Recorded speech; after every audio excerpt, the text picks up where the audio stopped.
Hello there. Now today I want to talk about this thing of coronavirus. It is early July 2020, so things are pretty much still happening. And this situation has brought up quite a few issues for me, perhaps for you as well. And I would like to give you some insights on that have come to me. Also about how it affects the mission of the Lightworkers, Wanderers and Starseeds and other awakening people. Okay, because something's definitely up. You know that, right? This problem came to this challenge came to my attention when the lockdowns first started happening, and there was a lot of conversation on social media and Facebook, where I mostly hang out. And I found that friends or people I'd been really close to, or I am still, were offering widely divergent views. And some of them I thought, I just cannot get what this person is seeing. It's like we're looking at the same thing, but seeing something wildly different. And from totally disbelieving that there's a virus to there is a virus, it's hectic, it's dangerous, going to kill us. There's certain people behind it that's all planned. There was a lot of that going around. And as I was looking into this, some of it I just could not see the evidence of what they were saying. I tried to engage these people on it, and all I got was more explanations, often in full caps and many exclamation marks. And I thought there must be something wrong with me. Maybe I'm not getting it. And then they were not getting me. I noticed that after a few weeks went by, this kind of quietened down as people backed off slightly and realized we weren't getting anywhere with each other to convince. And that this, if you really look at the corona situation, if you follow it and read more than one or two sources, it is so multi-layered, multi-leveled, so many dynamics. The thing grows and mutates, the whole situation as it goes. So what you believe one week, maybe next week is not so true, as long as you're following several sources. But it came up for me again this week when I thought, what are the lessons? Because we've been triggered here. This is the shift we've been waiting for. And what is this about? So I began following some people who had followed on YouTube before. I tuned into their stuff and I was loving their work and really getting from it. And then suddenly they start on a coronavirus thing that I don't see. And I wonder I was so close, I'm so getting what they're saying. And now suddenly I'm so not. And where they're getting this information they're speaking about. And where's the proof? I went into that whole thing and it brought up again for me that thing of like we're looking at the same thing, but we're seeing some things that are completely different. So it bothered me about how we're doing this, and it brought up certain issues for me of like, God, do we not live in the same, or we're not going to the same place? How do you reconcile this? So the first observation that came up was, this is a time of shift. It is a time of making choices. And it is indeed almost like a splitting of worlds. So there's like where I describe it as a splitting of timelines into which version of history, which version of Earth do you want to live in. But when I came up with that, I thought, well, that's nice, but also distressing because the people I'm close to might have wildly divergent views. Like if you're Democrat and your best friend Republican at this moment, it's going to be quite difficult. Are we going to different places, different worlds? And then I thought more like, the more you look into the corona situation and the more sources you read, the more complex it becomes. It's almost impossible to reach a decision. And then you watch favorite people on YouTube or wherever, and they're saying one thing and you're partly getting it, but partly not. Like, how on earth do you reach a full picture of what's happening? Like this one person going on about certain personalities well known to everybody, saying he's involved in satanic and occult groups who want to rule the world, and I just wasn't getting that. I'm not picking it up. So, like, are we going to different worlds, or what's happening? But then the confusion of that, the multi-layeredness of this situation, as I dwelt on that, what came to me was, you do not have to decide on things like that, because they are far too complex. There are games within games and plans within plans, and you're never without 3D perception, and having to rely on media and what people tell you, and you're going to get one sliver of it. So the thing is, we don't feel we have to make the right decision. What's the right decision on vaccine? What's the right decision on like who's trying to control us? And those are almost too specific.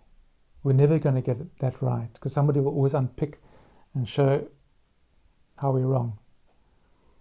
What is more important is the vibrational frequency of where your perceptions are coming and what you choose at a vibrational level, at the U level. So we can let go of having to know and having to stand ground. And it's almost like this is part of the test. It's like, can you be free enough with your perceptions not to get hooked into a fixed position?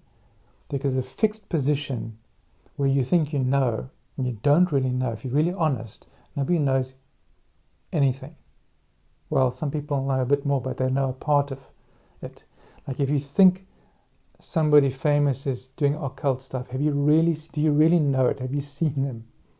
Have you really seen the plan that they put in? Have you seen it? It might be there, I don't know. But is there room for doubt? And if there's room for doubt, then leave that bit open for the doubt to be there. Because doubt can be healthy, it keeps you fluid, you can move. But the fixed position is part of a danger here, because here the fixed position is a tapping into duality. You've decided which story is correct, and you've divided the world into good versus evil. And this is not about ignoring what might be going on. So you've got to look at what's happening, say, well, it looks like perhaps there's some form of control happening, but I don't need to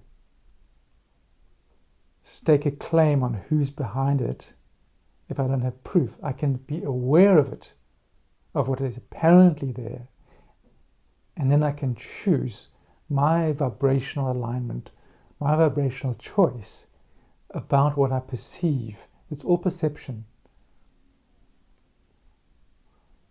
Now, because a lot of what is happening, like we cannot make the right choice almost, because what is happening, you've got to recognize that this situation is bringing up, purposely triggering very old issues and old wounds.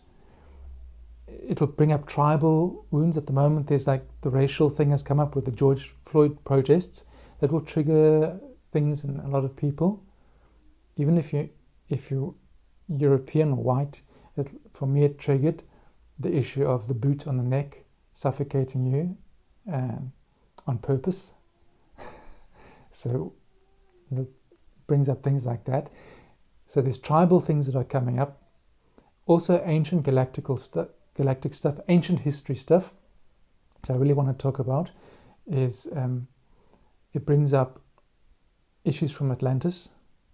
If you open to the idea of Atlantis and Orion, galactic things in Orion, because there was a great thing of control. So what is really happening, people are freaking out here with COVID is the issue of control. If you boil it down to, a lot of it boils down to they're trying to control me. So people are freaking out about control. So they'll take a small thing, like just say, what for me is a sensible thing is like, there's a quarantine, just stay at home for a while, flatten the curve. Now for me, there's no threat there. But for some people, it triggers a threat. And if I look into that, what is triggering them, it's got to do with freedom, which is a good thing, and control. Now here's the danger. What I do observe is that something that starts off good, like I want freedom, I don't want control, becomes a freak out, but it's based on something very small that perhaps is not even worth putting your mind to. You call up the whole galactic history, just because somebody wants you to wear a mask in public to do something which you could interpret as essentially altruistic and compassionate to protect your neighbor, suddenly this becomes a freak out. Why? Because it's triggering something deeper. But the moment you trigger, if you keep on with the triggering, here's the thing, you're buying into that conflict, you're regenerating that conflict. You're reenacting the whole thing, because then you think you know what Bill Gates is up to, or whoever else is behind it, what the Queen is up to. You think you know, but in actual fact, if you look, nobody knows. Unless you live with that person and can see they're sacrificing black cats or whatever, and doing black magic. You don't know. But when you freak out, you reenact and you bring it into the present, you bring it now. So now you know that you're on the good side and they're on the bad side. That's exactly the thing that collapsed Atlantis and that kept Orion in its locked state for millennia.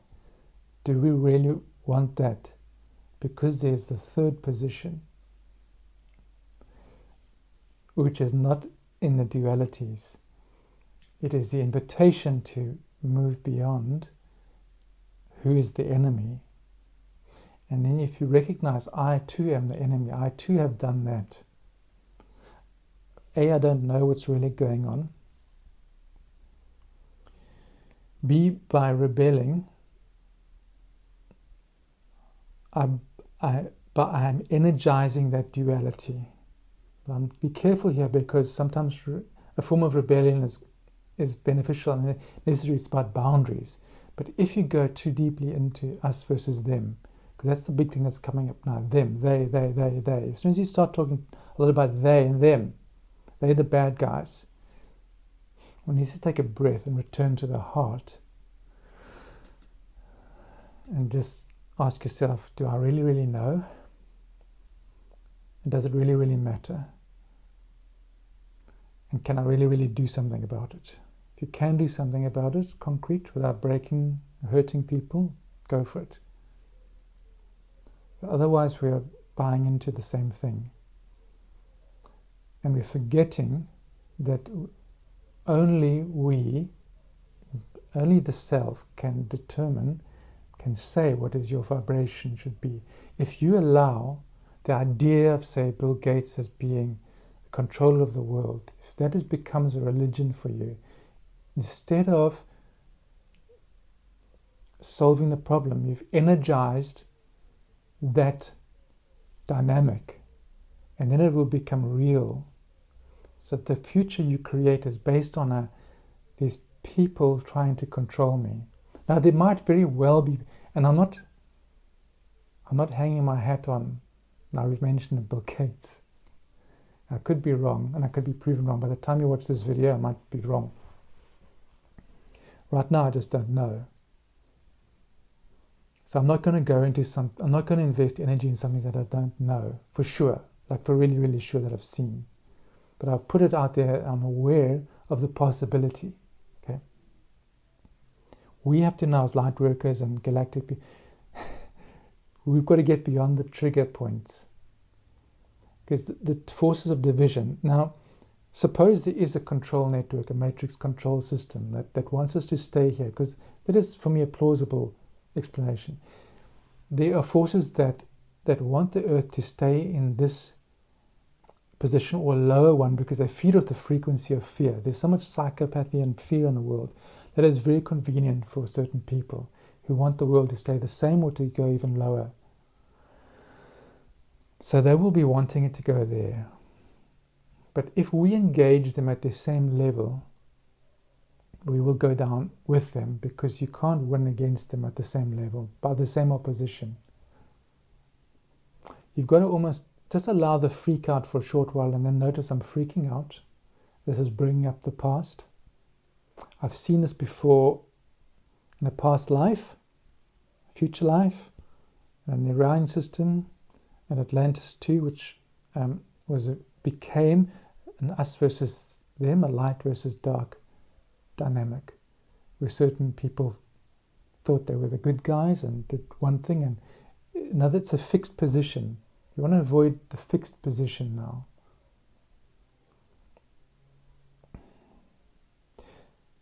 Okay, what is the solution? The solution is quite simple. I can't tell you what the solution is. What I can offer is the calling of the light worker is to not repeat the same from before, but is to lead to the new. And that is the third position, which is beyond good and evil, beyond good and bad, beyond control or not, beyond control and beyond freedom. It's the ultimate, it's the freedom that is beyond conditions. Because sometimes you can't change the conditions, but you can find freedom within. Now, as I've heard, in the Orion system, it was so oppressive that the only way to get freedom, some people discovered, was to find it within. So while in their physical reality they were controlled, even as far as thought control, but in their soul they could go into themselves, into the warmth within, the knowing, the causal level, the I am, and that was the freedom. That was the escape, the only escape hatch. Now we are called, I feel, to do similar. And we are called not to get sucked into the old dramas. It also means you don't have to ignore them or don't have to walk away. Like if you feel motivated to protest, join a protest. But the point where you throw things and hurt people, that might be the point where you want to pull back a bit and say, have I bought into this too much? Am I not becoming an oppressor in my own way? Because I've oppressed that person who I've hurt. It's very easy in this time, friends, to get caught and twisted by let's call it dark forces, the dark hats. It's very, very, very, very easy. That's why anybody who puts stuff out, including this, be very, very careful not to state things as facts when you don't know them as facts. So I'm offering possibilities and considerations here. And all the intuition that I'm picking up is go for the third position, which we have not tried before here, which is presence, which is heart, which is leaving the field of the battle. But it's being wise, it's using your sixth density wisdom, which is about the wise boundaries. It's not about loving the neighbor, loving your enemy completely. It's about, yes, respecting them, loving them, but knowing where the boundary is. And saying, I don't have to engage. I can love them as a part of me, because they will be a part of you. As an exercise, you can do that, saying that person is me, and you'll find yourself in them. It's the quickest way to eliminate this thing, because it's a shadow, it's calling up shadow. What you want to do is not repeat Atlantis. So what happened there, as I interpret it, is the law of one, which is we are one, was opposed by certain groups who wanted to experience a different type of power, as was their right.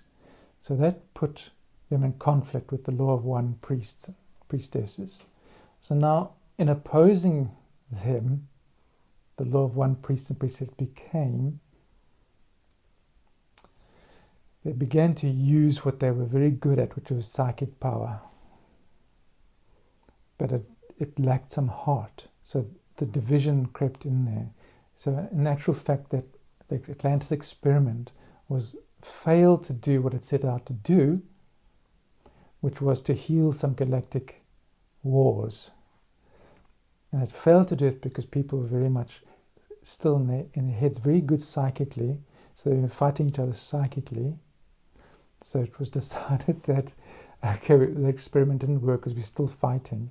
So let's crash the whole system, plunge the world even lower into the body, into 3D. So you have to go into the heart now. You can't fight people at the level of psychic battles. We have to go into the heart and feel.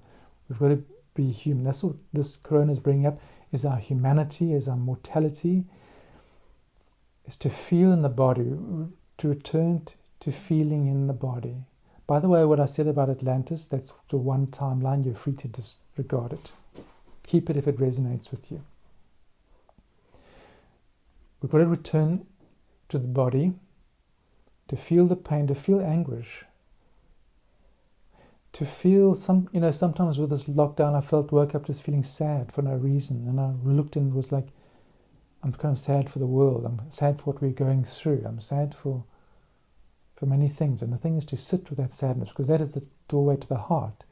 If you hang out too much and it's a plot against us and go to anger, anger is a good excuse not to feel the deeper soulful feelings of maybe grief, maybe soulfulness or sadness or compassion. Compassion is from the heart, and you feel it by being empathic. So what these galactics have missed is the empathy. We want to build empathy, and the best place for that to happen is in the heart, in the body, by feeling it, by being vulnerable, by not just going to anger the first thing. Anger has a purpose, yes, but if it's anger to hurt, to work out your triggers, to work out your... I felt it during the lockdown here, where the police were being I felt brutal and were abusing powers and were bullying. I did have the sense of, it would be nice to have a gun and for citizens just to take the shit back to the police. You see, that's a trigger. Now, if you have ready access to weapons, it's become quite easy to do that. That's not where we want to go. We want to notice that, do what we can, if there's anything we can do, and then just feel the energy of that. Feel the fear or whatever is driving those police, the perpetrator. Know and understand and feel, have empathy, but also know where to draw the boundary. So not get caught up in the iceberg. The moment we get at the Lightworkers lost, can I offer that? Perhaps it's something. The moment if we stay triggered for too long, the Lightworker is reenacting a past trauma that is coming up to be healed and seen, not to be enacted upon. This coronavirus, if you want it to be a reenactment, this is why people are freaking out, I feel. Maybe you're one of them. Somebody says, please stay at home for the sake of your fellow man. And you see that, it reminds you of the terrors of the Orion wars. So it's no wonder it'll load that up in the system. So can you be compassionate enough with yourself to work it through and say, this is where it's coming from, or it's coming from some place like that. It's not quite coming from this environment. Can I interpret this environment differently? Because ultimately you're the interpreter of it all. Now, which world of interpretation do you want to go into? Do you want the Orion system of ultra control to continue? Because if you oppose directly the controllers, it just feeds them. You cannot win. We cannot win at that. We can win by networking together in networks, as we are doing, of people of like vibration. The internet now is made possible, which was not possible, say, in Atlantis and elsewhere. So we can connect with like-minded and build sense of freedom. So even if you're in a country which is authoritarian and you don't have much physical freedom, you can connect with those who do, and you can create freedom in your environment. And that way you plant the seed. So we've come here to plant a seed, these seeds of freedom. The trick is not to become the perpetrator in the process. My battery power is running out, so I'm going to end this soon. I'm going to cut it because the battery's running out. Keep it for this. observe your triggers, breathe into them. Just lovingly be with yourself. Extend a loving energy to all, including the alleged perpetrators. And then tune into your I am self. Be the I am. That is the Christ consciousness. That is your true nature, your true home. That is part of the Lightworkers' task now, is to bring this knowledge in, which we could not do before, or some of us have done it before. We're here to do it again. Remember, you came here to bring the third position, the causal realm, the I am, which is beyond dualities, beyond divisions. Remember it, remember it, remember it. This is your duty, your mission. Just be it. You don't have to tell anybody. Just be it. Love the neighbor, but you keep a distance if necessary. Love yourself. You are in control of your frequency. If you can remember that, you've done the job. You control the frequency. You do. Feel it now. All right, enough for today. God bless.